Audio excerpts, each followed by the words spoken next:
ಇದೊಂದು ಚಳುವಳಿ, ಒಂದು ಐತಿಹಾಸಿಕ ಚಳುವಳಿ. ದೆಹಲಿ ಹೊರವಲಯದಲ್ಲಿ 14 ತಿಂಗಳು ಏನು ಸಂಯುಕ್ತ ಹೋರಾಟ ಚಳುವಳಿಯನ್ನು ನಡೆಸಿ ಕೇಂದ್ರ ಸರ್ಕಾರವನ್ನ ಮಡಿಸಿದ ಹಾಗೆ ಇವತ್ತು ಚನ್ನರಾಯಪಟ್ಟಣ ಹೋಬಳಿಯ ಚಳುವಳಿ ಇದು ಜನಪರ ಚಳುವಳಿ.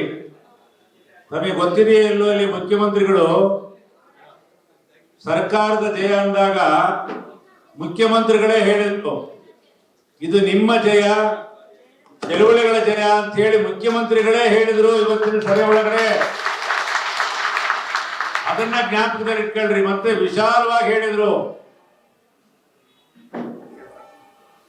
ಇತಿಹಾಸದಲ್ಲಿ ಈ ಚಳುವಳಿ ಅಂತನ್ನ, ಈ ಚಳುವಳಿಯಲ್ಲಿ ಎಲ್ಲ ಸಂಘಟನೆಗಳು, ಕಾರ್ಮಿಕ ಸಂಘಟನೆಗಳು, ಸಾಹಿತಿಗಳು, ನಟರು,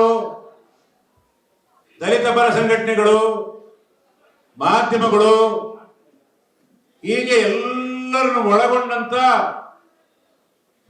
ಒಂದು ಐತಿಹಾಸಿಕ ಚಳವಳಿ ಅಂತಕ್ಕಂಥದ್ದು ಮುಖ್ಯ. ಗೆಲುವು, ಆ ಗೆಲುವಿನ ಓನರ್ಶಿಪ್ ಇದೆಯಲ್ಲ, ಅದನ್ನ ವ್ಯಕ್ತಿಗತವಾಗಿ ಯಾವ ವ್ಯಕ್ತಿಗಳು ತಗೋಬಾರದು, ಚಳುವಳಿಗಳನ್ನು ತಗೋಬಾರದು. ಅದು ಮಾತ್ರನೇ ಈ ಸರ್ಕಾರಗಳನ್ನ ಬಗ್ಗಿಸಲಿಕ್ಕೆ ನಮಗೆ ಶಕ್ತಿಯನ್ನು ಕೊಡಲಿಕ್ಕೆ ಸಾಧ್ಯ.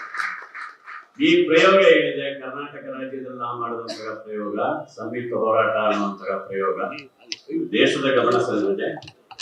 ನಿರ್ದಿಷ್ಟವಾದಂತಹ ಹಲವು ಪ್ರಮುಖ ಸಾಧನೆಗಳನ್ನ ಈ ಹೋರಾಟದ ಮೂಲಕ ಮಾಡ್ತಾನೆ ಬಂದಿದ್ದೀವಿ. ಅದರಲ್ಲಿ ಕರ್ನಾಟಕದ ಚರಿತ್ರೆಯಲ್ಲಿ ಅಚ್ಚರಿಯದಂತಹ ಸಾಧನೆ ದೇವನಹಳ್ಳಿ ರೈತರ ಗೆಲುವು ಅನ್ನೋದನ್ನು ಸ್ಪಷ್ಟವಾಗಿ ತಿಳ್ಕೊಬೇಕಾಗ್ತದೆ.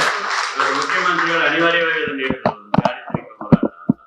ಹಾಗಾಗಿ ನಾನು ಮತ್ತೆ ಈ ಹೋರಾಟಕ್ಕೆ ಕಾರಣಭೂತರಾದಂತಹ ದೇವನಹಳ್ಳಿ ರೈತರಿಗೆ, ಅವರ ಬದ್ಧತೆಗೆ ನಾನು ನನ್ನ ಶರಣವನ್ನು ಹೇಳ್ತಾ ಇದ್ದೀನಿ. ಅವರೆಲ್ಲರಿಗೂ ಕೂಡ ನನ್ನ ತುಂಬು ಹೃದಯದ ಅಭಿನಂದನೆಗಳು.